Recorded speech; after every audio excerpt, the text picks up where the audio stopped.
Bonjour à tous et bienvenue sur Cuisine Mondoudi. Je suis persuadée qu'en ce moment, pour la plupart d'entre vous, vous avez envie de manger des sandwichs et des barbecues. Quoi de mieux que la harissa pour agrémenter tout ça? Amateur de sauces relevées et épicées, avec cette recette, vous allez être servi. Très économique et faite maison, au moins vous savez ce qu'il y a dedans. Alors suivez bien les étapes pour pouvoir la réaliser comme un chef.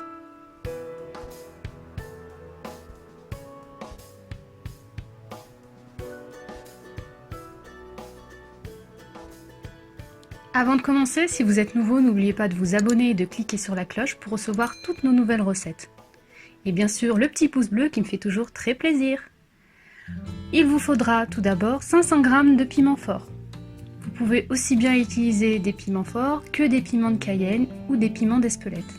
Veillez bien à travailler avec les gants parce que la caspassaïne qui est contenue dans le piment risque de ensuite irriter vos muqueuses si vous utilisez directement vos mains en contact avec le piment. Vous les épépinez bien, vous retirez bien le pédoncule et vous les coupez dans le sens de la longueur.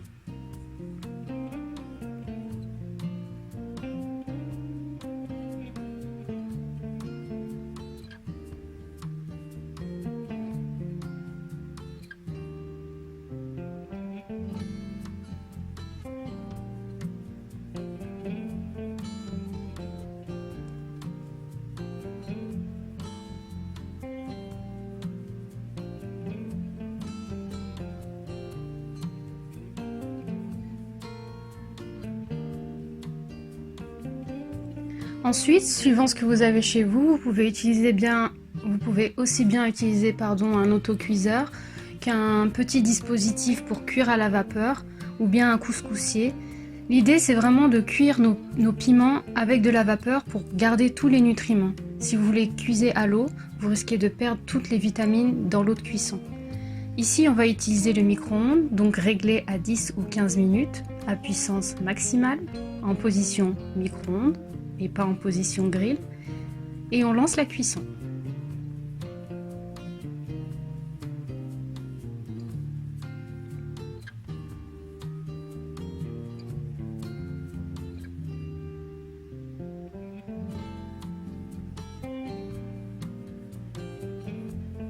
Une fois que vos poivrons ou vos piments plutôt sont bien cuits, nous allons les mixer. Comme vous pouvez le voir, il reste un petit peu d'eau, c'est tout à fait normal, c'est l'eau des légumes. Vous les mettez dans un broyeur, un mixeur, et ensuite vous les mixez.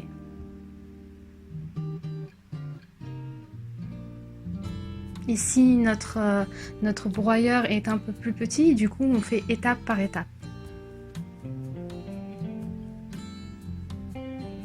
On mixe et on rajoute progressivement.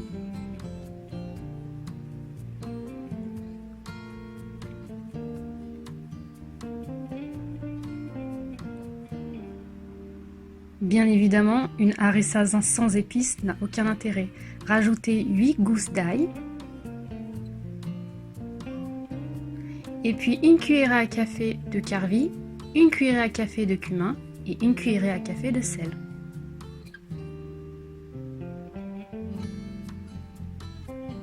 Refermez votre mixeur et mixez à nouveau. Récupérez la purée de légumes.